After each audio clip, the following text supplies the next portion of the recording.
Are live. Oh my God, my friend. Welcome. Yeah. You're like the best hype person and you amp up any space. But I'm so happy to see you. I'm so happy we get to have this conversation. Welcome, Ruth Penfold. Oh, Maylis, I love you so much, my darling. I'm so happy to be here. Yeah, I love you too. Because honestly, there's people in my mind I want to have conversations with about conflict. And you were just like top of my list because I know what we've been personally going through and how we've held each other through like some time. Yeah. Anyone who doesn't really know you, I want to ask you, Ruth Penfold, how would you introduce yourself outside of the bio, outside of what the Googlers got to say about you? Who are you today? This is so interesting to strip it back. And where I landed is I am the woman who has stopped waiting to be chosen. That's what I would say. I know you were like, what? Yeah, what? Is that? Yeah, you what? But like, real talk, I'm the woman that stopped waiting to be chosen, right? I stopped waiting to be chosen in the workplace and learned how to play the Game of Thrones and made my own luck there. I've stopped waiting to be chosen in the context of romantic partnerships. And across those lenses. I've also stopped waiting to be chosen in the sense of the business that I'm building, because now I believe so passionately in what I'm doing that it is a true honor to take it to the places that I feel like that it's really gonna nourish. And then everything is invitational, and it's not a place of choosing or not choosing. It's a place of discernment, whether the people that I'm speaking with, whether we're resonating with each other, and if we're not, then that's okay, right? It's a completely different energy. This energy of being invitational, being clear, but then ultimately allowing everyone to be in their sovereignty and choose and discern whether something is right for them. So, yeah, like I was like, let me just take this somewhere completely different. I don't know what kind of answer you were expecting or whether that kind of fits the bill. It fits the bill because you know what I love? To me, you talked about discernment, and it's all in the felt body. It's all in the in the experience and in the being as opposed to in the doing. And I know what you stand for, and I think for people who will get to discover you and specifically your stance on conflict, this is such a journey to say that you are, first of all, not seeking to be chosen. It's like, the picture that came to my mind is like, if there's a line and we're all saying pick me, you're nowhere to be found. And this is something that you and I align very well with, specifically at this point in time. So we'll get into that. But you know why I brought you to this space, because I said to you, I want to focus on conflict because everywhere I am right now, I'm in Côte d'Ivoire and we have an election coming in like 4 months, and there's conflict everywhere in the world. But there's also oftentimes conflict in the interpersonal space, right? You're an amazing coach, you're an amazing founder, you build women up, and you talk about the hard stuff. And I want to ask you, how has your relationship with conflict actually shaped who you're becoming today? Oh, well, I mean, I would start with saying that conflict has been my greatest teacher, that I used to spend a lot of time avoiding it, a lot of time. And I mean, I think like many of us, we learned early on in our life that it wasn't safe. Things weren't safe for us, right? So then you end up kind of being controlled by your nervous system, which is always seeking safety for you. And so you learn, and in my case, I learned how to become a master chameleon and try to shapeshift my way into what I thought the person or the environment needed me to be in order to not be rejected, right? And that meant that, I mean, the absolute thing that I was seeking to avoid would be conflict, because I want to be chosen, I want to be loved, I want to be enough, right? And also conflict in my body felt like I was going to die. And that sounds catastrophic, but it actually isn't, because your body doesn't know the difference, right?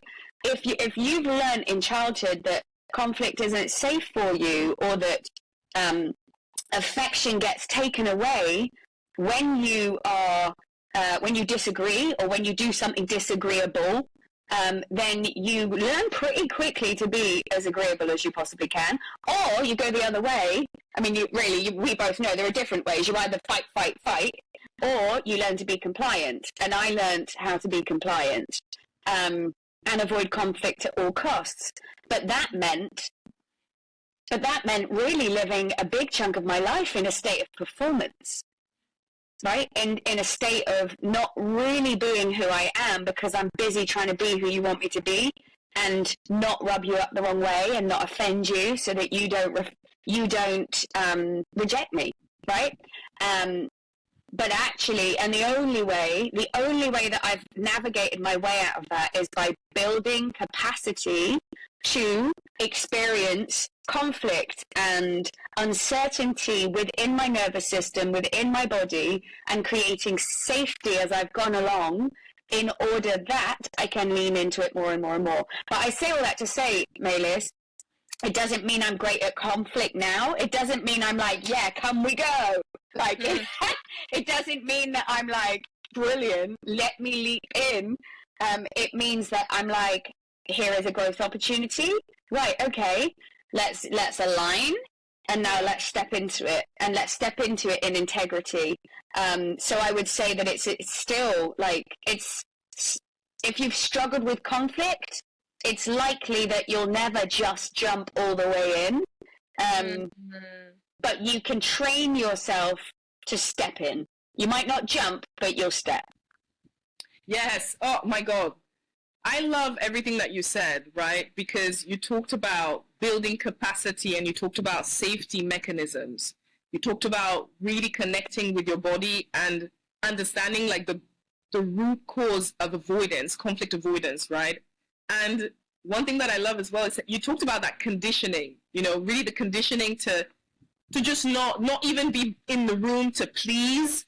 And I love that, because it reminds me of like some of the differences that we have with people. And this is why I think it's so important that we continue to all speak with one another, because we all come to this point of conflict differently.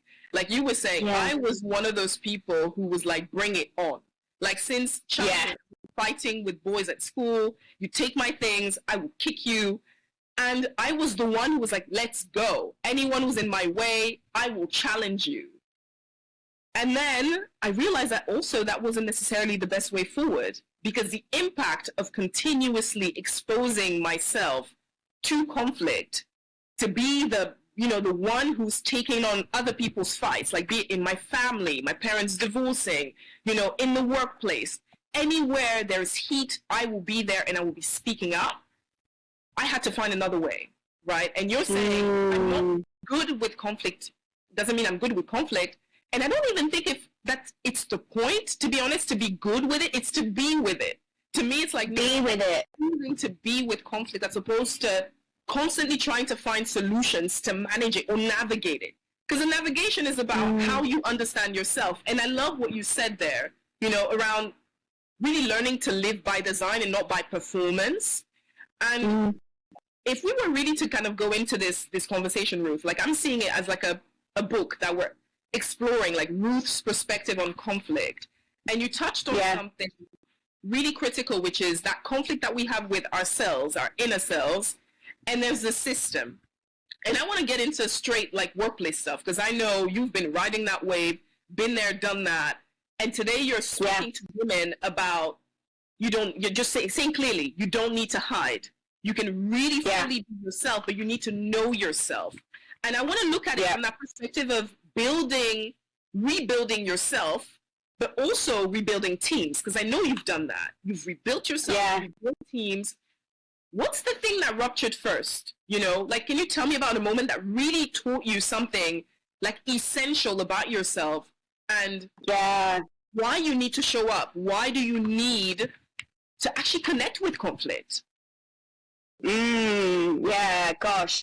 My journey with conflict, it's so interesting as you were talking, like the really young me, she was super spirited and actually quite up for conflict.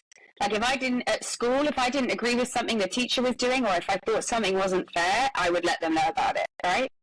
But somewhere along the way, I became super compliant, right? And probably the biggest moment of compliance came with my first husband, who I met when I was about 19 years old.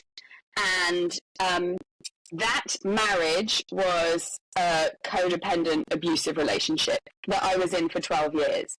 Now, I completely left myself behind in that dynamic, right?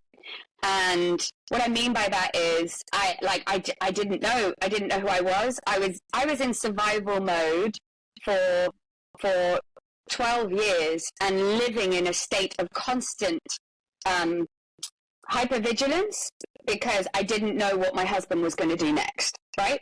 And I was using all the energy I had within me to just survive another day, right? And to avoid him erupting, right? Now, so if we think about it like that, Maylis, I literally, I kind of feel like in life I've lived the extremes so that I can really see the matrix, so that I can help people who are hopefully living in less extremes to really see this dance for what it is, right? But I became a master at avoiding conflict because my whole life depended on it, right? So in the context of that marriage, like I learned how to literally shapeshift and make myself, forget my real self, forget what I really wanted in order to give this man what I thought he wanted to make myself safe, right? And so really the first rupture was really when a series of beautiful, fortunate events happened that meant that I began to awaken. When I was 30 years old, so 15 years ago, and started to take the big, bold steps of leaving that dynamic behind. And it was only when I left it and stepped away that then I began the process of rebuilding myself from the inside out. That then I was able to really witness some of what I'd been living in and realize that I'd been living in abuse, right? Like I didn't know. Here's the thing. Most people who are in toxic environments, whether it's the workplace or whether it's a relationship, when you're actually in it, you don't often know that you're in the context that you're in. Like I keep hearing this quote about, if you say to a fish, how's the water? The fish will go, what's water, right? And I think that's absolutely true for most of us because we're like, when I was with my first husband, I wasn't thinking about leaving. Are you kidding me? I was just thinking about surviving. And which links me back into where I was heading with the workplace stuff, is that when we are in these sorts of control dynamics in the workplace, we don't often know that we're in them. All we see is, for some reason I can't say what I think here. Well, that's weird. Maybe I don't have an opinion. Maybe I'm not good enough to be here. Maybe. And like the very fast, I mean, this is true for really, it's not necessarily gender specific. I just see this in high numbers amongst women. We make it an us problem, right? We're like, there's something, I don't feel like I can be all of who I am here. And maybe it's not that conscious. It's just you just feel like something's off, right? You might not know exactly what's off. You just feel like something is. Yeah. But you look at everyone around you who seems to be okay in the system. So therefore, the only natural conclusion is it must be something wrong with me. And whatever I was made to feel about myself in childhood and in education, that must have been right. Oh my God. You know what? There's a lot of nuggets there, right? Because when you talk about that dissonance of you're looking at people within the system who somehow have found comfort, you're going through this inner process where things are emerging, and you said it clearly, when you're moving from survival and going towards something different, when you start to feel your environment. That's just the best way I can describe it. You're feeling your environment, because people think, okay, your nervous system has a way of differentiating whether you're at work or at home. no, it doesn't. Safety is either felt or it's not.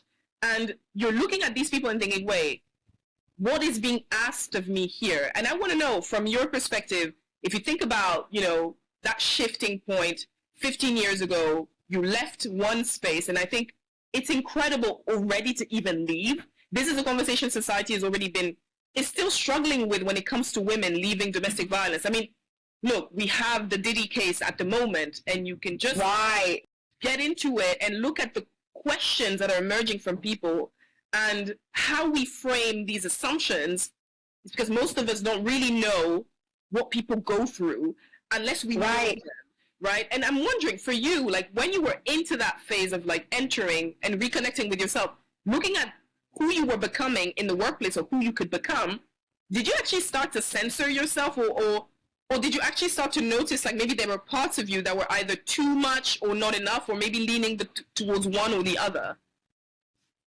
Yeah, it's an interesting one actually, because I would say in my 30s, after I'd left that, like really I was like Bambi on ice, right? Like, and this is the thing, I've seen a bit of the comments coming out from the Diddy case about Cassie and why didn't she leave. Like, real talk, for anybody that does not realize how this works, you are not even thinking about leaving. You are just thinking about surviving. And if somebody is abusing you, like leaving is a bigger threat. Like, yeah, I was threatened through leaving my husband. I had to call the police multiple times. And I just have to, this is like a hot button topic for me, right? But like, I have to say, even when you leave, you don't just leave.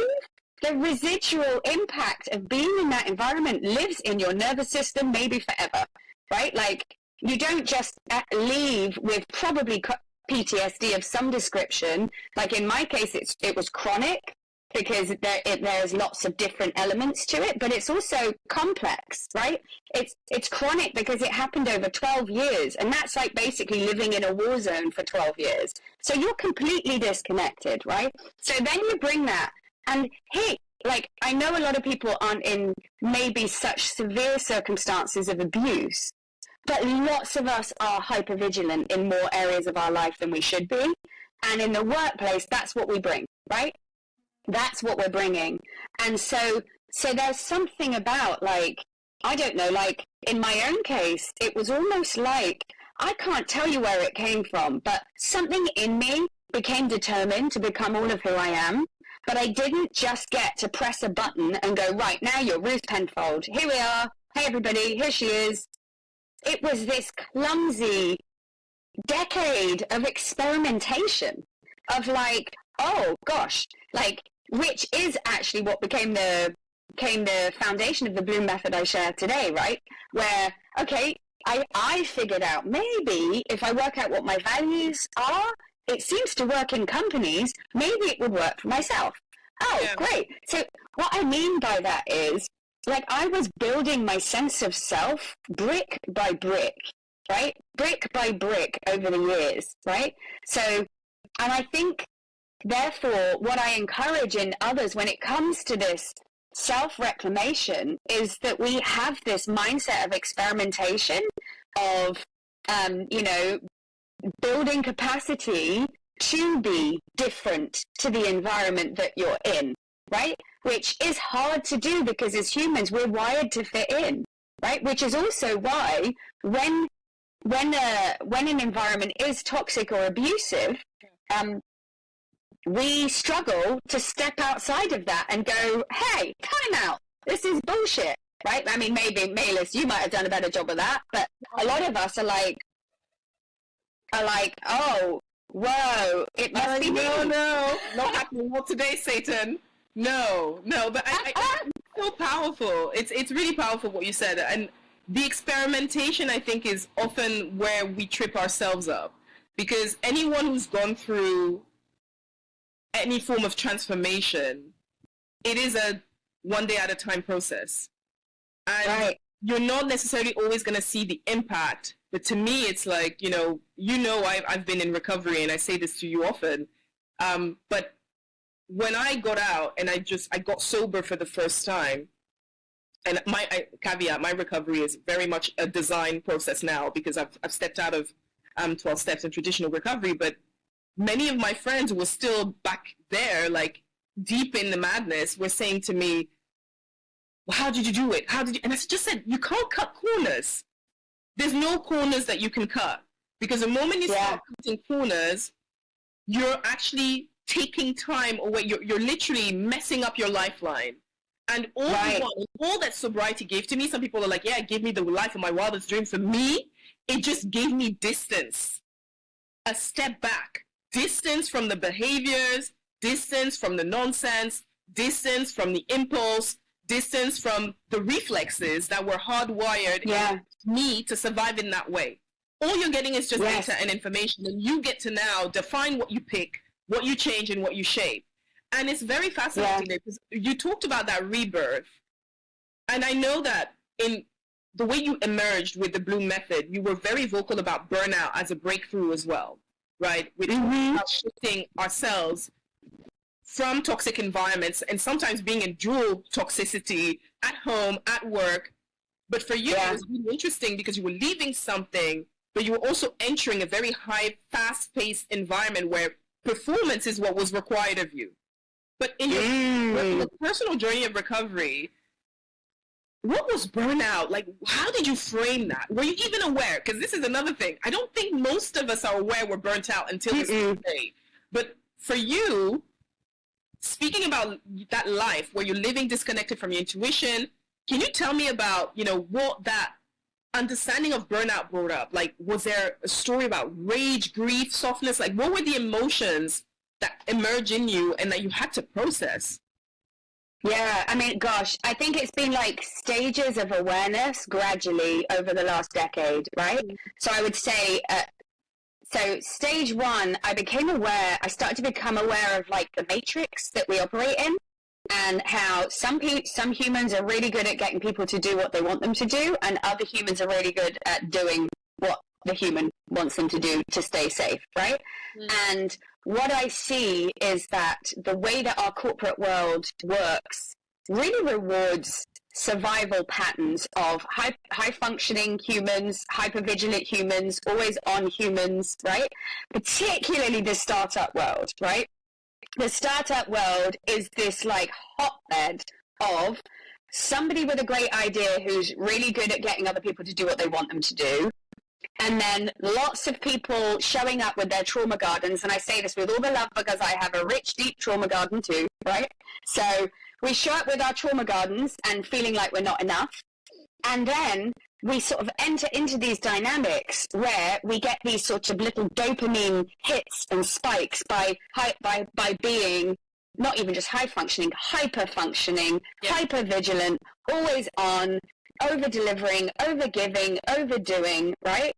So at first, I think the first stage of burnout awareness comes when you see the big burnouts, right? Like, and also, I mean, I just became aware in about 2015, 2016 that I was a dopamine seeking machine. I was just doing it in a ways that looked healthy from the outside world, right? So whilst Maylis and I are both in recovery, for me it wasn't a substance that people might recognize it as. It's codependency, right? It's if you're not okay, I'm not okay. And that was the energy that I was showing up in work in, right?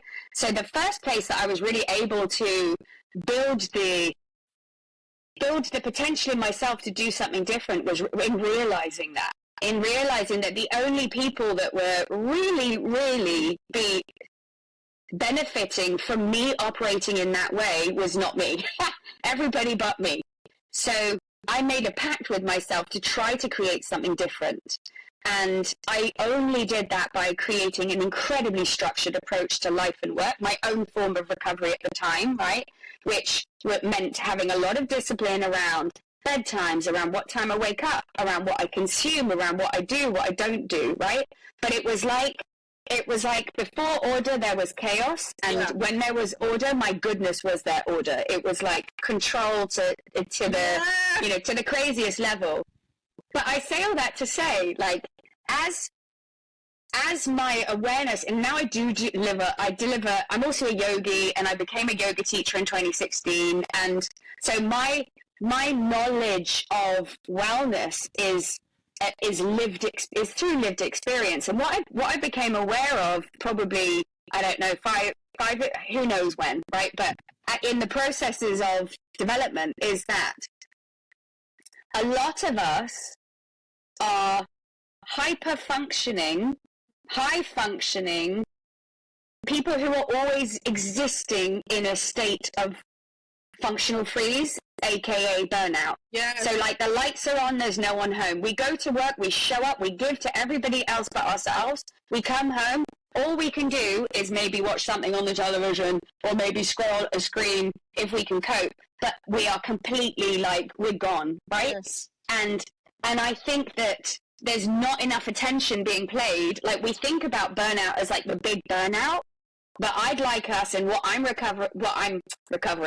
encouraging in the work that I do, whether it's with companies or individuals, is that we actually realize that none of us are in our best self if we're operating in a constant state of like functional freezy, burning out, almost desperate for the holiday, desperate for the weekend. Like, that's not life.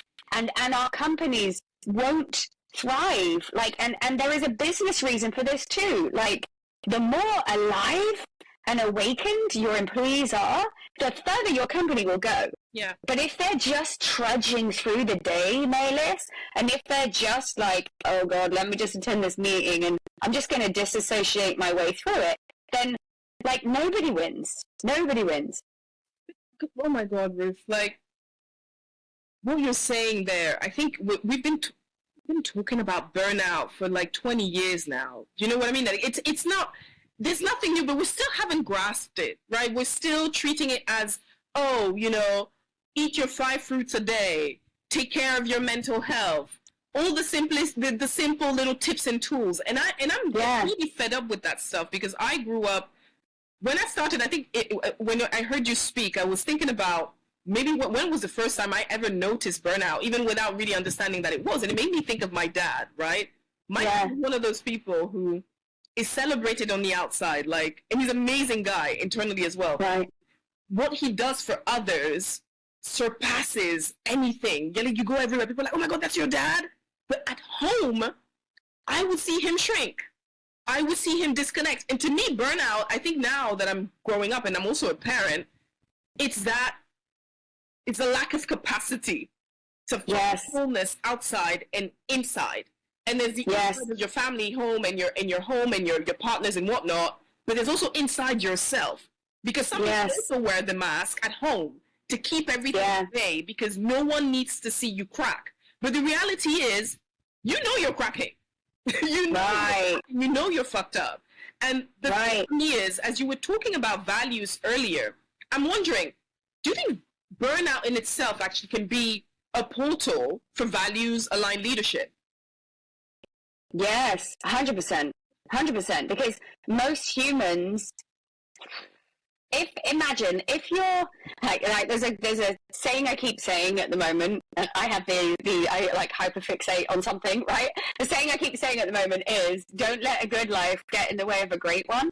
And I think a lot of people are out there living good lives. They feel good enough, right? Because they don't know what great might feel like. And so I think that that's part of the problem, is that actually sometimes something like, a biblical level burnout, right? Versus this sort of trudge of like functional freeze that's not great, but like it's not painful enough to make you change it. So whilst from the outside, some may look at a kind of life of extremes like some of us have lived and gone, wow, that must be really hard. Well, yes, and I'm actually really grateful that, because those big extreme circumstances made me step back and question and come back into alignment with myself, and learn what it means to come back to alignment with myself all of the time, and then lead from that place. And that doesn't mean, by the way, that I'm suddenly a perfect person. But it does now mean that I have this internal barometer that says, hang on, something's not right here. What's going on? Yeah. Something's not right. It's like I have smoke signals coming from myself. But I think, so I do think that those big burnouts can actually, I mean, it's rare to find someone that's gone through something big that hasn't made massive changes as a result of them. But I would love us as a species not to have to do the big, massive, painful processes in order to be reborn. But I say all that to say, maybe that's part of humaning. Yeah. Yeah. You know, maybe that's part of humaning. I don't know, Maylis, what do you think about that? I think it is part of humaning. To me, yeah. I mean, I don't know. I stopped. I'm not saying that I stopped caring about other people, but honestly, this year for me has been the level where I had to get to a level internally to stop giving a shit. You know, to really stop giving a shit and to say, people will be peopling. People will do what people do, right? Yeah. Good people will give you the time that you need and the resources that you need and the information and the truth that you need to hear. But as you said, my hope for humanity is that we have more embodiment, right? Because when you live without that, this is the craziest thing. Out of all the big changes, and as you said, the big transformations for me, the biggest takeaway and what I live with every day is my connection to my body and to myself, right? Yes. The ability to the ability to feel stuff and just say, I felt that. Ooh, ouch. Oh gosh, wow. Ooh, shade. That's like all that stuff internally that happens. Yes. The psychosomatic stuff. Like sometimes I'm and my throat will kind of start freezing. And then all these little things, to me, is what it means to be alive. And we've been sold this idea that being alive is being seen to be doing something, right? Right. I mean, I love this era that we're in because it gives so much space for people to bloom, right? And we'll get on into it, but to create opportunities and to create the life of their dreams. But at the end of the day, the blooming really needs to start internally. And it comes prioritizing yourself. As you were saying, you went from like super rigid, like, okay, we're doing this. And I went through that, sis. Like I was doing daily inventories, like writing everything I was doing wrong and, you know, seeking forgiveness. And at some point, this is where I exited, you know, traditional recovery pathway because I was like, somehow it seemed to only sharpen my focus for the things I was doing wrong. But the language for me was not affirming enough. It was like, okay, if I keep counting all the wrongdoings, but what about the good doings? Like, what about you know, the good things that actually come up? But it gave me structure. And I think in everything that we do and where we want to go, that self-discipline, there has to be an element of structure and commitment within that, right? Otherwise, how do you extract? How do you iterate? How do you practice? How do you experience? As you were saying, like everything is experiential. So to me, I'm so in alignment with you. And it's not like we're trying to, you know, tell people that there's no other way, but knowing that our experiences are different and what we've had to do, and the people I know as well, outside from you who are doing the work, the path is the same. The circumstances can be different, but the choices, the commitment is always the same. Right, exactly. And I think what I love about, because, you know, I chose to dip myself into the sort of recovery framework, right? Like the sort of personal inventory of my life. And what I would say that I see now, having gone through that process of doing that inventory, is that I think that part of what keeps a lot of humans stuck when we've had some bad experiences is that we can sometimes sit back in our victimhood, right? Whether we're doing it consciously or not is something else, right? Like, no, you're not actually, there was never a time in my life where I was like, whoa, poor me, blah, blah, blah. Not consciously, but subconsciously, right? Like, because arguably my experience, even as a white woman in the workplace, has been hard, right? Like, it's hard. Like, if you actually consider those things, and you could easily sit back in victimhood and go, wow. And, you know, like my experience in my romantic partnerships, right? Like, they've been really hard. I could sit in victimhood there, or I could say, what's my role here? And actually, why am I allowing abuse to persist? And what am I getting out of it? actually? Even if it's really twisted, like, what is it? Is it just that I'm proving to myself that I'm not really enough? Or is it that I'm still waiting to be chosen, for someone to come and save me, to graduate to the level of the computer game that means that I'm enough, right? And so I don't quite know where that journey ends for me yet, because I'm still integrating the learnings from it. But what I will say is that I think that one of the biggest things I think that keeps humans stuck is victimhood, that keeps us on the back foot, rather than actually standing up and saying, hold up, this system doesn't work. Let's be part of changing it. And what I'm trying to encourage now with all the work that I do is that we call it what it is. It doesn't work, but let's come together now and look at how we change it, because the people that the system is working for will be the people that don't change it, right? You know what? This is the point where everybody gets angry, right? Because those questions that you posed, like, what's my role here? And what am I getting out of it? How am I benefiting from this interaction, from this system, from what is this behavior doing for me?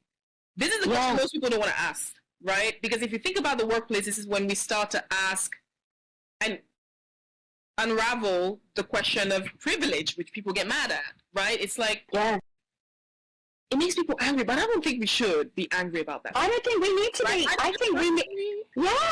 I've been exposed to privilege in so many different, and this is the thing of continuously exposing yourself to being different and situations that make you really uncomfortable.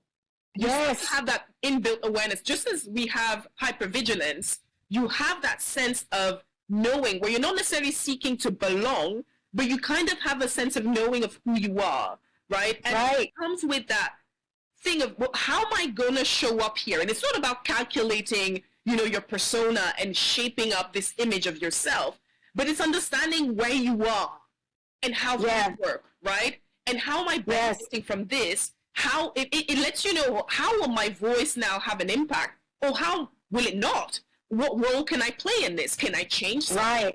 But this is really where it gets confronting. This is where the internal conflict for me happens for most people, where they're like, but if I'm asking myself, what am I benefiting from? Then I'm also asking, what am I willing to lose? And that's, where we start to think, oh, you're taking away my comfort. Oh, you're taking away this, my ability to connect, to please, to have things, be sweet and nice and Bambi-ish. Life is not Bambi. Right. Right. Right. And here's the thing: are we going to let a good life get in the way of a great one? Right? Are we going to let a life laden with microaggressions that we just let slide get in the way of a life where we're actually saying, I don't think so? Or Maylis, this is a textbook thing. Like, gosh, if I think about what it was like working in the noughties, in the average, I was working in a recruitment office full of women, and somebody, maybe you would pick up a resentment. Now we know that terminology, right? You'd pick up a resentment about something, and then you'd be unified in your resentment with someone else, right? And for just that minute, you get to feel a little bit superior because you think to yourself, I wouldn't have acted like they acted. Like, when Maylis and I are talking about what do I get from being in the system, it can be as little as that. Like, it's like a tiny piece of superiority because you wouldn't do the thing that the other person did, perhaps, right? It could be like that. But really what we're encouraging, I think, and I don't want to speak for you here, but is that we actually do take a step back and we look at the system and we go, do I really benefit here? Yeah. Like, and if I don't benefit, then can I find a solution in order to be all of who I am in this environment and live in alignment with my values, which doesn't mean, by the way, that this environment has to have the same values as me. Do I get to live it? Can I find the means to be in alignment with myself here, yes or no? And from that aligned place, can I challenge the system and make it better, not just for myself, but also for the others in it? Now, I'm not saying we all have to then become warriors that fight for other people and not ourselves, but sometimes actually having a cause that's bigger than us is easier than fighting for ourselves if we've been taught to do the opposite, right? But certainly, like, if something feels wrong for you in your work environment, it probably feels wrong for other people too. Gosh, Ruth, there was a lot of questions there. Actually, I want to flip it back to you, actually, because what was that trigger point for you, and what was that critical question that made you step out of the corporate space? Because if we think about you building Bloom, and I know it's a series of just iterations and transitions, and not this is shape shifting, but shifting into a different era itself. But how do we move from I'm seeing and noticing things that are not in alignment with who I'm becoming and who I am in these corporate spaces to now talking to women about archetypes, seasons, claiming the feminine, and do you know what I mean? Like, how do you amalgamate, all of that learning into the method that you've created? Yeah, okay. So, I mean, I will try to give you the short version, which is that basically, as I began to figure out how to play the Game of Thrones within myself, right? As I started to figure out myself and learn who I was, and figure out how the system works and how to take up space in it, right? I realized, hey, you know what? Maybe what I've done for myself, I might be able to do for other people. But I realized that in my role at the time as head of talent for Shazam, I didn't have enough power to be able to do that. Mm-hmm. So that's when I then stepped into VP People as my next role, and then Chief People Officer. In each role, I was really testing a hypothesis, right? Like, where it's like, hey, if I have more power, can I really support other humans to step into the highest, best versions of themselves, or at least engage meaningfully with that process, right? Mm-hmm. And, I had great experiences in those companies, great case studies, great learnings, but I really wasn't able to create the kind of change that my soul wanted to create for the humans that were I'm going to say under my charge, but I don't mean that in like a, I was one of the leadership team. So, my desire was to really support that in others. And so I would love to tell you it was some great big master plan, but what I can say is that my soul knew, because I started to do a coach training because I wanted to be a better leader. Mm. And then lo and behold, almost by some sort of like divine constellation, I was given the opportunity to start coaching full time and to really lean into that work. And I was also asked to create a learning methodology around how to create a culture of innovation, right? And that basically gave me my own almost like testing ground, where I was coaching people of all genders, and I still do, right? I still do today, but just more women, I would say. But it meant that I started to see the patterns. And as I started to coach more and more women, and I started to go, oh, hold up. Basically, I'm just hearing the same thing from most of the women that I'm working with, but in a slightly different way. And I kept seeing women be marginalized, be exited for seemingly completely necessary reasons after they become mothers, being kept out of promotions, being given leadership roles without any real power, and making it an us problem. And I say that like it's the individual's fault, right? Like, so, like, oh, I can't seem to get XYZ, or I got kept out of XYZ. That must be a me thing. So I just started to see this. I started to see the matrix in a way that I'd never seen the matrix before. At the same time, I was building programs around how to really curate and create these cultures of innovation based on what I'd learned through lived experience. So I kind of had these two lenses, right? And And that's just over then. That was 2021 that I started my business. And then over the last 4 years, I've been, without realizing I was doing it, conducting a series of experiments and figuring out my path, right? And what I very quickly did in the first year was turn all of my learnings as a woman in leadership into the Bloom method. And that really is a process of reclamation, right? Like of that sees leaders step into who I am, why I am, what I am, and learns to communicate and express authentically from that place, as well as working sustainably, banishing burnout, honoring themselves, honoring their no, and also then building a powerful strategy for the kind of leader that they want to keep stepping into. And by the way, that doesn't have to mean leader in title, because I think leadership is an energy, not a role. Let me be really clear about that, right? I love that. And we can all lead from where we stand. But then latterly, in the last 18 months, I would say, I was seeing a new pattern emerge, and that is you can give humans all the frameworks and strategies in the world, but if our body is telling us that it's not safe to do something, like you can have a strategy for pitching for that pay rise, and somehow in the meeting you can turn up fully prepared and still say not a single word, and then judge yourself for it, by the way, and then probably go back into your cave and not come out again for a bit, and right, like, and then the cycle persists.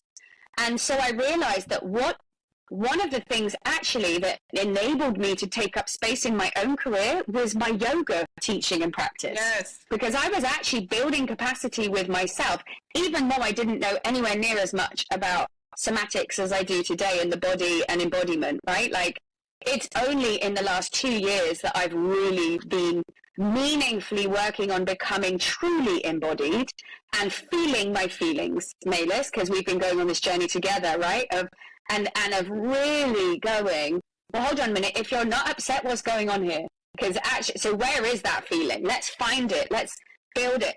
And so what I've now done is taken all of those learnings and amplified the Bloom method and turned it, the part for women is now called Women Who Lead. And we learn about the nervous system, we learn about what's going on, we learn about how to create capacity within our nervous system.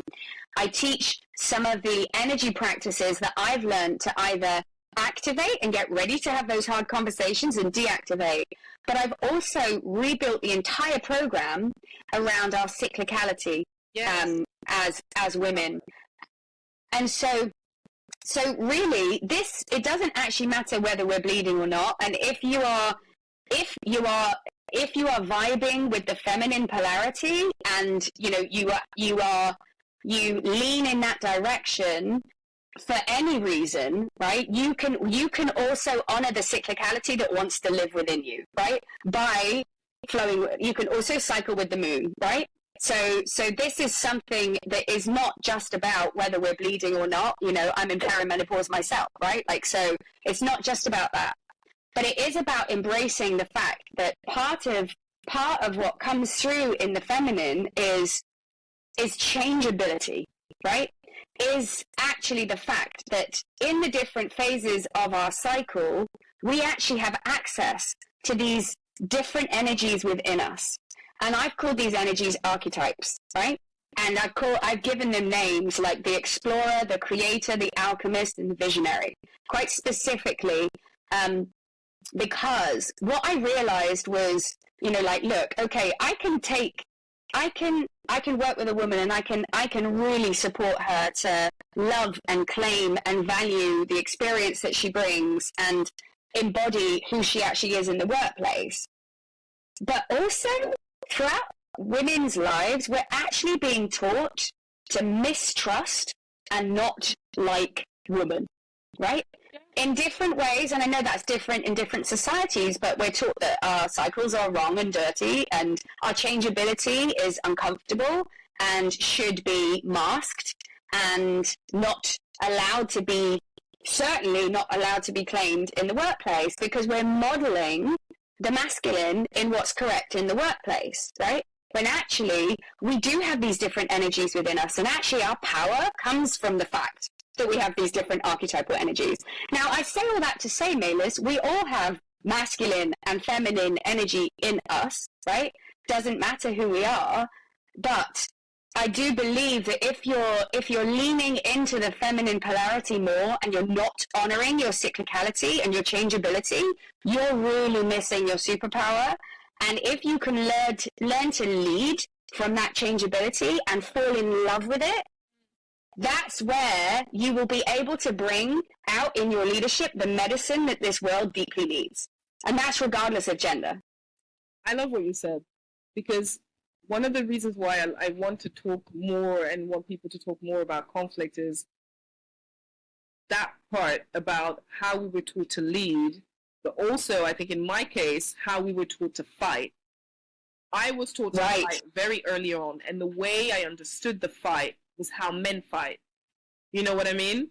And it's not absolutely intelligence that women and our system, our internal system, the way we understand emotion, the way we connect, our relational intelligence. For me, that's the thing with women, because women, men will give you some, and not all men, but some men will give you the, classic Aggie aggression, all the telltale signs. But women, when women cut you, it's very subtle.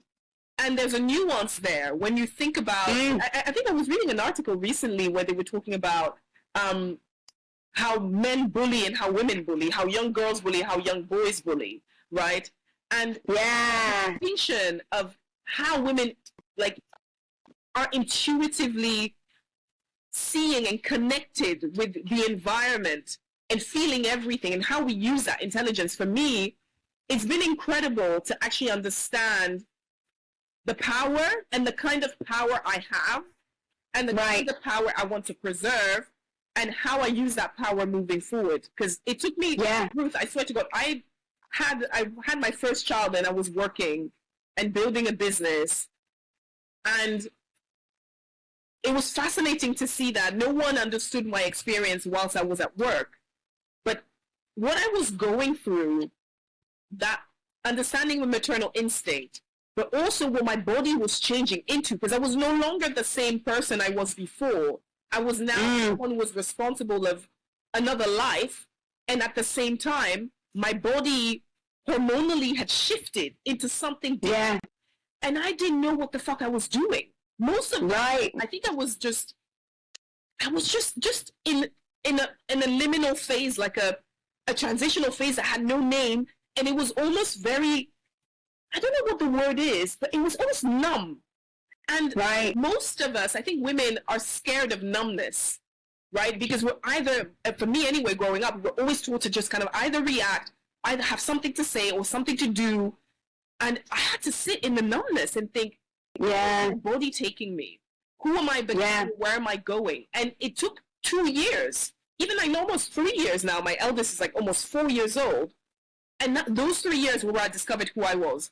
Understanding my cycles, understanding the moments where I'm open, the moments where I'm really not, even tracking my cycle. Most women and young girls grow up not understanding the fuck about their cycle, right? We just shame. Don't want nobody wants to talk about your period or whatever pads you're wearing or whatever situation you've got going on. Keep it to yourself. Figure it out. And even amongst ourselves, we're not always that open about this stuff. But and I think the hormonal intelligence, and to me hormonal language, is something that we all need to just venture into and explore a bit more, because these languages of life, they stay with us. But to me, I'm more excited about the everyday, like the little increments, the little changes that we notice. To me, that's how I remind myself that I'm alive, right? Because I can notice things, Yeah, it's huge. It's huge. And you said so much there, but really, also, I have to say, you just said something about one of the reasons I think that conflict can be hard for some women is because we have only seen it modeled by men, and the way that men do conflict is not comfortable for us in our bodies. So then we have adopted shady ways of showing that we don't like something, right? Or we just pick it up as a resentment and we hold on to it, and then it will show up in how we act later. And then we're like, whoa, what's going on there? And actually, this all comes back to what we're witnessing is the acceptable version of things. And of course, when you look at that and you think, well, I'm not comfortable being like that, you try to swallow and you're not even doing it consciously. You just do swallow your anger, your feelings, it just gets swallowed, right? And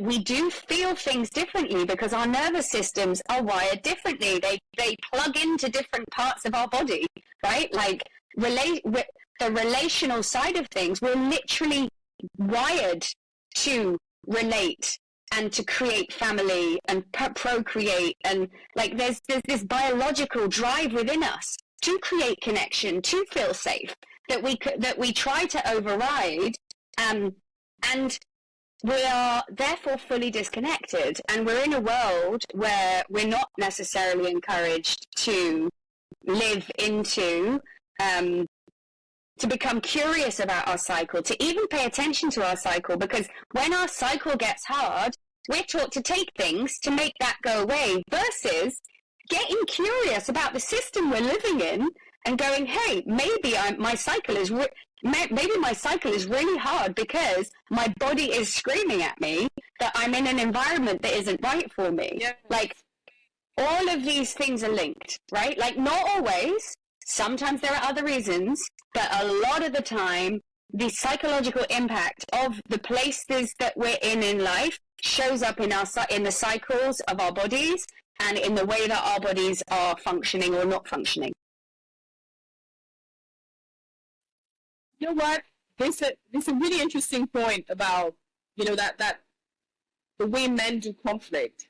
And it made me think about that men have a different way of releasing, that energy and, tension. And yes, it made me think about, how do women release tension? Yeah. Do we scream? Like, if we're told that there's no space for our anger, how are you then going to experiment with release? And it's very beautiful what you shared, because I think in all of these cycles, it requires a different kind of release. It requires a different kind of approach and attention towards our bodies and towards ourselves. And to me, the point about how conflict shows in different seasons for women, I think it's the seasonal side of things, but you and I are like, we talk very openly and we go in. We do. Discussions about, how we hold conflict, how we hold or face conflict at work as women based on who we're told we're supposed to be. And for me, one of the tensions I'm actually noticing, which is a segue, but essentially it's how perceptions and expressions of conflict really differ also based on lived identity, right? Mm-hmm. We're all showing up as women, we're doing this transformational change, but the nuances to me are always where I like to sit, because most of us have gone into the workplace seeking allies. Especially, I mean, me first, allies in women, thinking that women in the workplace would have the best intentions for me. And most of the time I realized it wasn't the case, right? They've just two, and there's probably two of them. And I say this like literally, I'm being completely honest. Two of them, Mandy Collins and Melissa Gordon, like the two of them, who were very much leading a path of, I know what's right and I know what's wrong. And they were white women, actually, right? Because in most cases where I've worked, I've had very few of the times had black colleagues or black female colleagues in my workplace. Yeah. And what I have observed about the other white women who don't follow that line, who are literally going through their process, is that they often frame their advocacy like through the lens of like, we're negotiating power, especially like with white men getting closer, almost protecting white male power, and then aiming to avoid any rupture, any tension at all costs. Meanwhile, you've got black women on the other side, and black and women of color, who enter these same spaces pushing for rupture, right? Pushing for change, pushing for accountability against an entire system that wasn't built for them and has always really devalued them. And I'm really curious, when you think about it from your perspective of saying, I'm working with women, which is all women, and understanding the discomfort that women feel across those racial lines, across those other marginalized identity lines, how do we work with that, right? You know, you think about your own journey of redefining leadership. Like, how have you observed, you know, these different relationships between women, and particularly, you know, in the context of race, but even in other contexts as well? Because right now we're speaking to women who are like, well, I don't want to have kids. Some women want to have kids, but how do we all support each other, right? What do you say to that? Right. And this is actually one of the experiments that I'm trying to run with women who lead, honestly, is because what I see as a massive, like, as long as women aren't standing together, we're not going to get anywhere, right? And that means white women looking at where are we sitting on that, right? And what are we leaning on? And a lot of the time, yes, granted, haven't had necessarily wonderful experiences, but also we have the privilege of being able to try to avoid the conflict in the system, right? Whereas black women and women of color, but more black women too, right? Like, let's face it, you don't have that privilege because conflict comes your way, right? Because you are treated differently and the rules are different again for you, right? So yes, we expect women to be a certain way, but you have even less leeway to do anything outside of what anybody would expect of women, right? And I would therefore suggest that, I don't know, like, I don't have if I had the solution to that, I would bring it gladly. My best guess for this solution, though, is that all women need to come together and stand together and figure it out. And as coach, my job is really to lead with curiosity. I can obviously speak through the lens of my lived experience and what I've witnessed happening for others. But ultimately, your experience is not going to be my experience, right? Like, you have had something different to me. And that has meant that you have had to operate in a different way. And actually, you've had to find a strength that often white women haven't had to find to fight the system.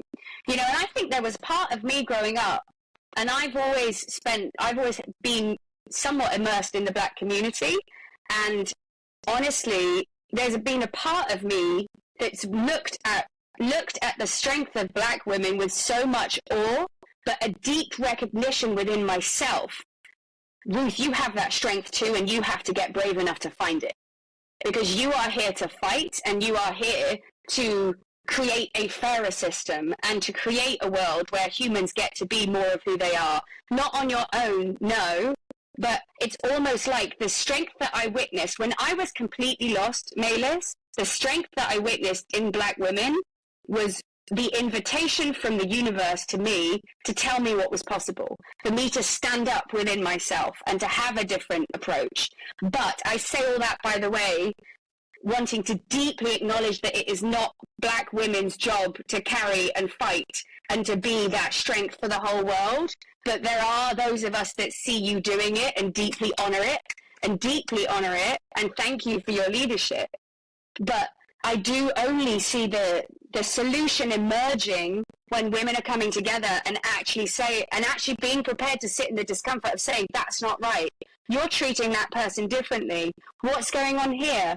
Why is it happening there? Why are you being like that with her? Hang on a minute. Do you see what I mean? Like, as long as women are complicit in this system that serves none of us, then I don't see how we ever find a solution to the world that we're living in right now. What, to me, I so align with you, because I really deeply feel like some of these things, this lack, or this kind of what's the word I'm looking for, predisposition to protecting power. To me, and I was reflecting on this like a couple of days ago, I was like, you know what?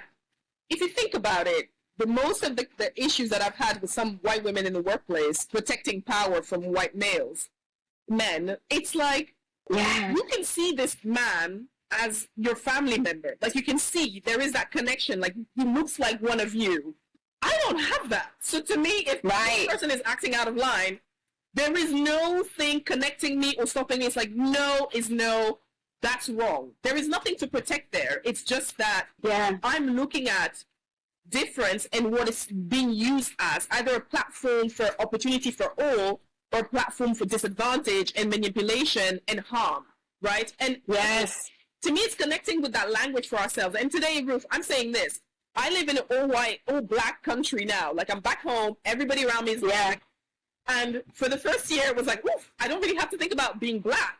But now the arena is very different for me, right? Mm-hmm. Now I have a different kind of conflict, right? It could be around our dialect. It could be around our ethnic group. It could be around, well, age. It could be around, oh, but you're a woman, you're a mother, expectations. So to me, I want people, specifically in the West, to be less cagey around this stuff, right? Because let's talk about it. Especially women, because women get scared. And I see some of these women that even I consult with, and they're like, yeah, we want a big DEI program that's going to change everything. But, you know, actually no one's showing up. None of the men are coming to the sessions and the workshops. But again, we know we want to do something with leadership, but we don't want it to be too complicated. We don't want it to be too difficult. If it's difficult, they're not going to come. And we're now kind of building processes to keep their comfort and make them feel safer and do the work for them.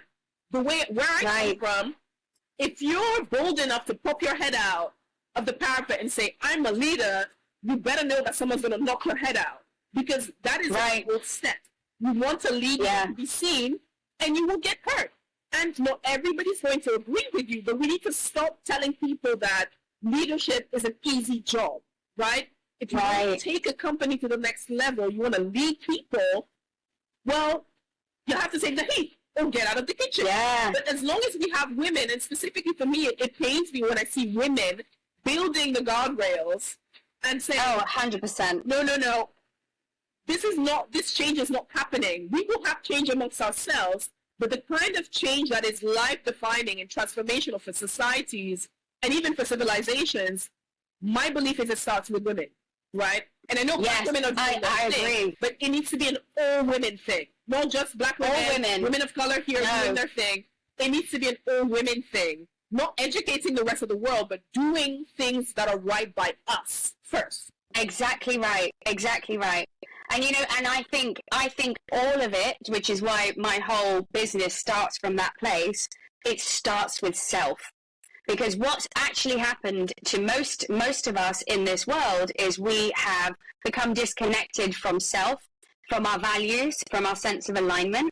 And if you literally just invite somebody back into themselves and alignment, guess what happens? They start to then really notice when things are pulling on them to move out of alignment.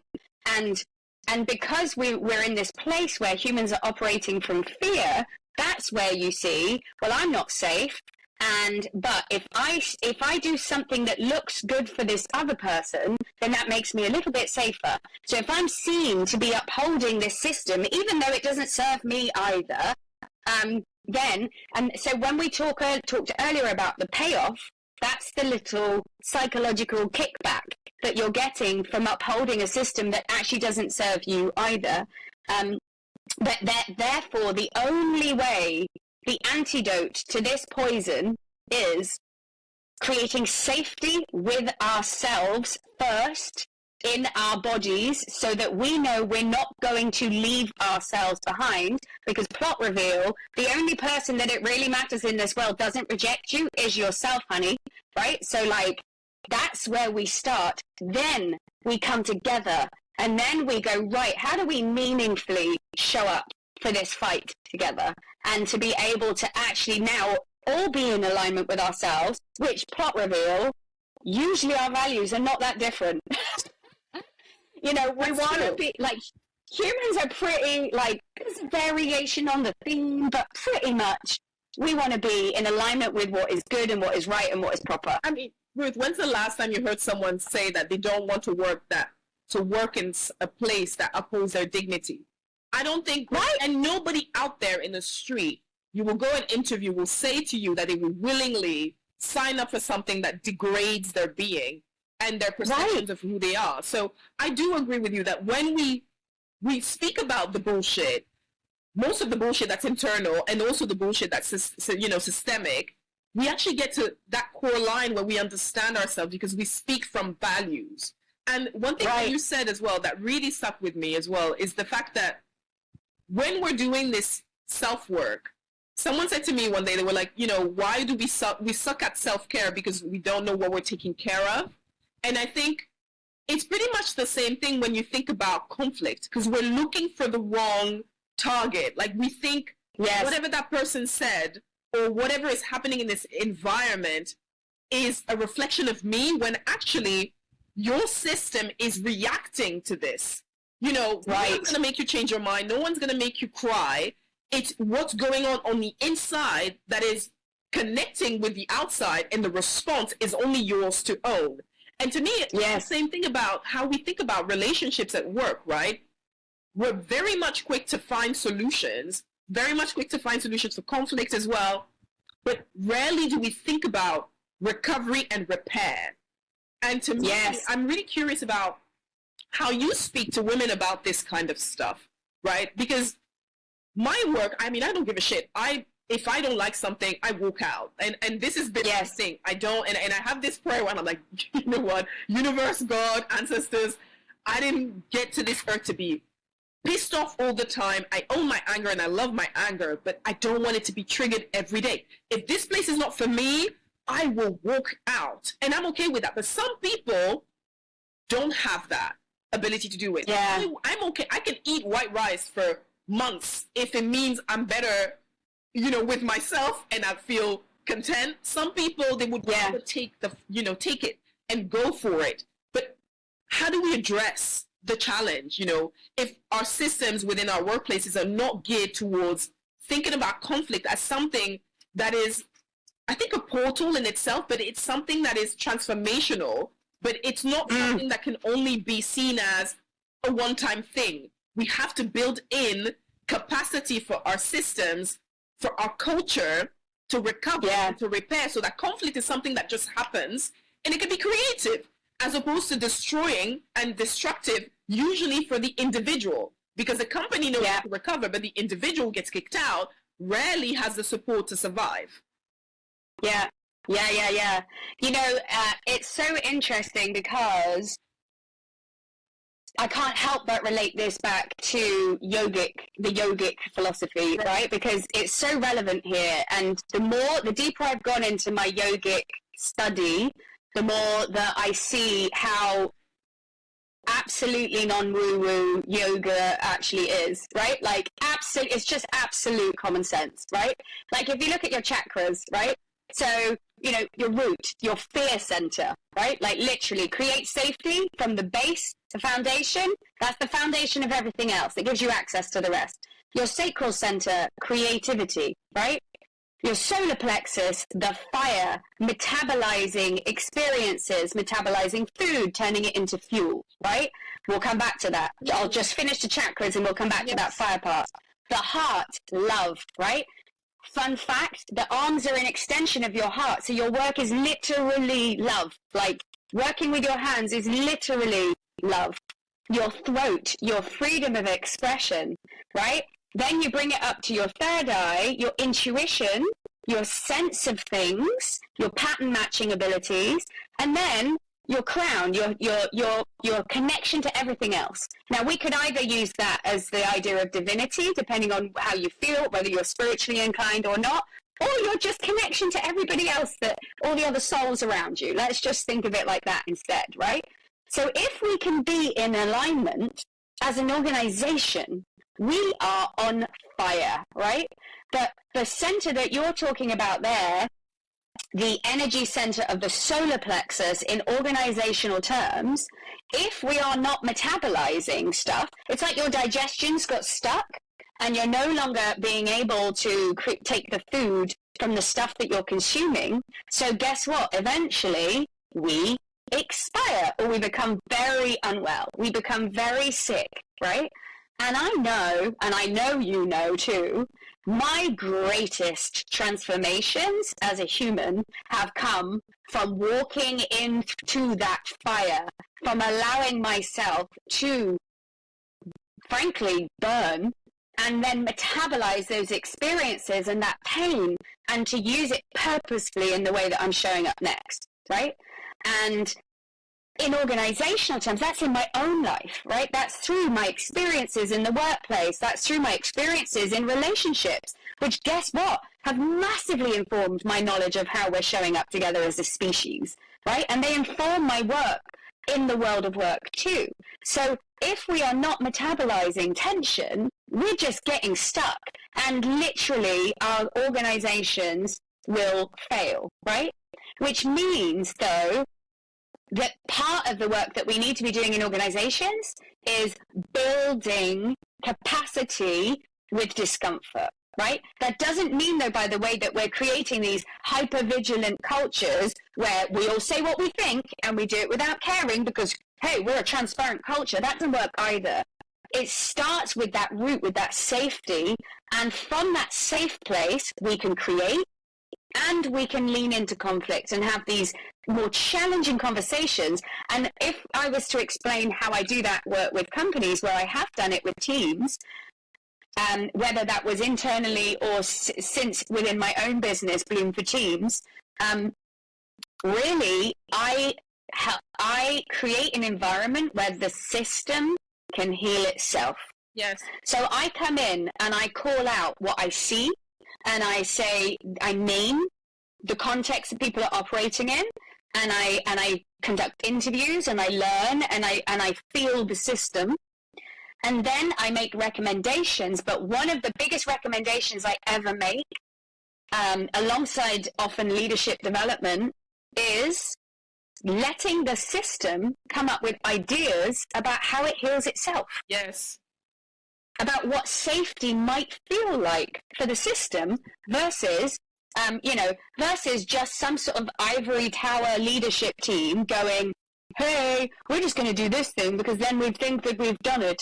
We're just going to have this one session because then we feel like, no, we have to co-create the solution, just like we have to co-create really every relationship in our life, so that we're all agreeing to the terms. So that we're all clear about what's expected and what isn't expected, and what's tolerated and what isn't tolerated, and what's cool and what isn't cool.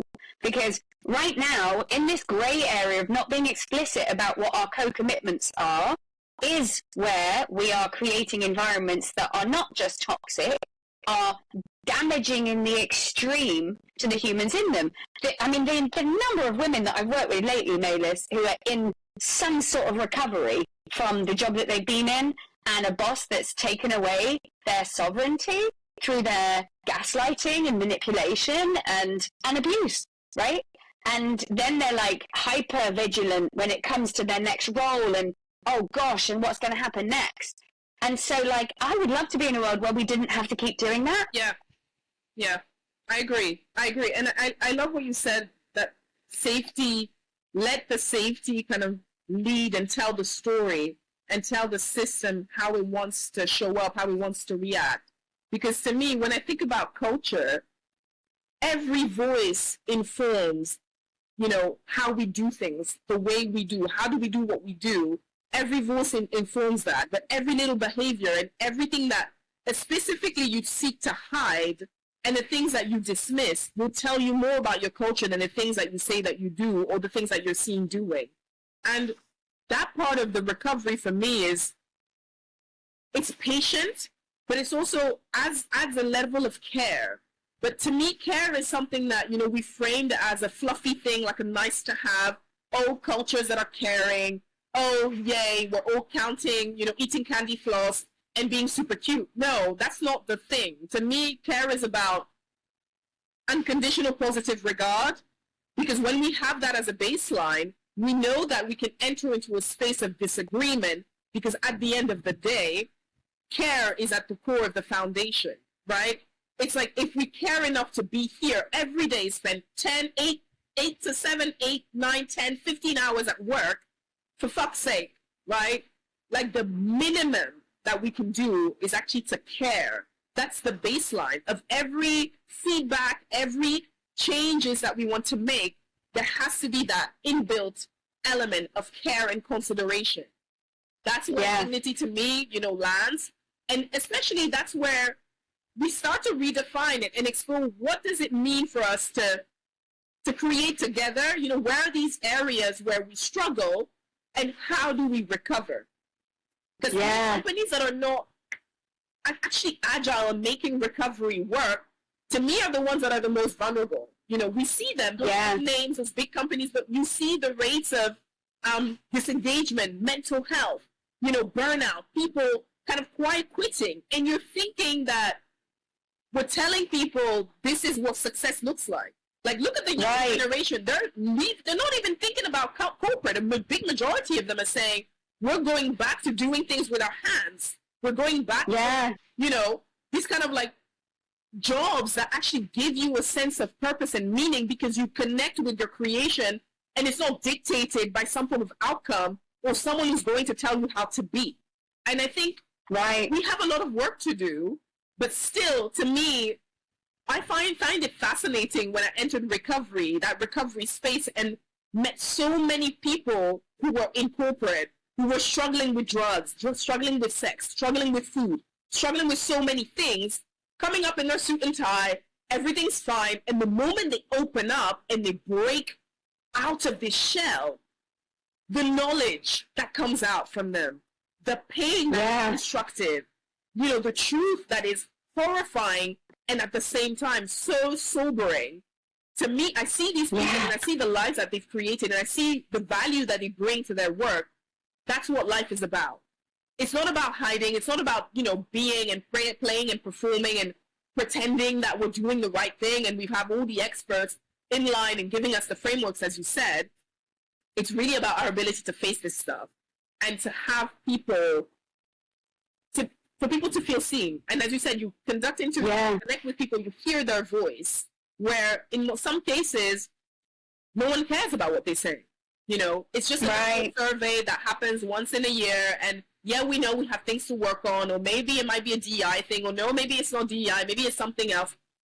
But we fear, the confrontation of that mirror being thrown back at us and saying, this is who you are, this is what your people say you are, and if this is what your people are saying, this is a truth that you have to acknowledge and do something about it. Yeah, absolutely. And it starts with that embodiment, right? Like, because to your point, we are as a species, particularly, like, we're riddled with addiction, right? But it's because all addiction is something that takes us away from feeling something, right? Like, it's just a mask. And so if we can learn how to feel and live from our bodies and become embodied and then lead from integrity, that's where the world will start to shift into something else. But that takes human beings being prepared to lean into the discomfort of remembering who we really are, waking ourselves up, and then really coming together to create this new era of leadership, right? Where things are more collaborative. And that doesn't mean, by the way, like, I think people are terrified of, like, as women, if women grow in power, then no, like, we just want balance between masculine and feminine energy. Like, my belief is that if the world respected masculine and feminine energy, and I'm not saying even men and women here, I'm saying masculine and feminine energy, if those two polarities were balanced in our workplaces, we would be in a very different place, right? And that's where we will create systems that are shaped by wholeness and not just hustle. And that's where more humans will get to do work that feels like freedom, like creation, enlivening, emboldening, and like, that's the world that I want to be in. That's what I want to be part of creating. Free thinkers, wild minds. I mean, Maylis, I'll never forget, like, one of the first things that you said earlier in our friendship to me, you were like, well, yes, here you are, one of my favorite fellow wild minds. And I was like, yes, that's it. Yeah. That's it. That's what it is, because we're not prepared. We're not afraid of having these interactive, creative conversations where we're co-creating or co-ideating, at least, what the world could look like. And then we go off in our own respective missions to go and see how we do that and find out new ways of doing that. Like, that's the kind of world that I want to be in. Oh my God, I've really enjoyed this conversation. There's so much that you said, and I'm really curious if we're wrapping things up. You actually...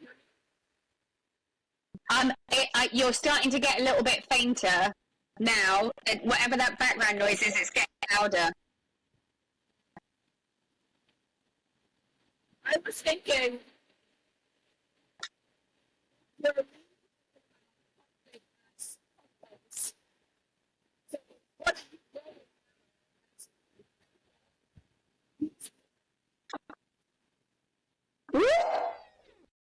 Oh gosh, if conflict is compost, what am I growing now? I mean, my goodness, I feel like I've just birthed the most soul enriching, life-changing program that I ever created, right? yeah. But I'm also, like, on the reels, I'm also rebirthing a whole new life for myself. You know, I left my second husband just over a year ago, so I'm also rebirthing my whole, like, a whole new experience of life for myself continuously as I support other women to go on that journey too. Yeah. And invite companies into similar work in a different way. So yeah, I love seeing the bloom method that I've created as this kind of, to come back to compost, like, you know, like the garden, you know, like the place where we plant the seeds, the safe space where we try things, and just see what we might be able to create. So yeah, this sort of idea of rewilding and reimagining, and yeah, I'm here for all of it. That's how I see you. Honestly, you're like you're very, there's something very natural about you, and really connecting with an elemental, like, space. I see you as this force that is just always present, nurturing, and regenerative. Like, you know what I mean? There's just this thing about you that I love, because you have a way of facing stuff, even though you say, and you said at the beginning of the conversation that, oh my God, yeah, I don't do conflict very well. But as you said, as part of your story, that moment you left your first husband, there was something, that spark that is still fueling you and keeps, it's like a fire that's changing colors. You know what I mean? Like, the more we go, the more we go about it, it's like the fire is still there and it changes colors. And sometimes we forget about it because we forget how hard it was and how raw it was back then, because there's always a more difficult experience that we've had in our lives. And sometimes we get desensitized by that stuff if we forget where we're coming from. But with you, right, it's like the people I love and care about, it's always at the forefront of their minds. Do you know what I mean? Yeah. So last question before we wrap this up. What is that one truth that you really want people to, you wish people understood more around conflict and how it shapes culture? Even it could be like a closing image or like a metaphor of something that you think would really simplify, but help people grasp, you know, what that represents for the way we show up as people in the workplace, even in our relationships, be they personal, etc. Yeah, I mean, I think the if I'm to think about like an image that represents it, really, it's the digestive system, right? Like, if that internal fire has gone out and cannot turn food into fuel, we get really sick real quick. Like, a lot of our dis-ease begins in the gut area, right? Where that's like the seat of disease a lot of the time. That's where things can go wrong first too. So if you think about that as like a blockage and how quickly your body would start to rot from the inside out, that's what's happening when you're not metabolizing where you're not stepping into conflict and metabolizing that difficulty into something that you can use as fuel. So like, imagine the most sickly person who is rotting from the inside out. That's what your organization is. Yes. If you're not leaning into conflict. Nothing better. Enough said. I'm so happy. Thank you so much, Ruth. This has been fab. Thank you. I love us kind of going backwards and forwards with this, and it's been, I've learned a lot. as well, even just from, we speak all the time, and I always love that every time I speak to you, I learn something different about you and where you are. But specifically, what I'm taking away is that journey towards the Bloom method and how you really like mapped your whole being into what you're doing. There's nothing more authentic than that. So I celebrate you always, every day. Oh, I love you so much. Thank you for having me. Yeah, me too. I'm here for it. Thank Love you. you, my dear.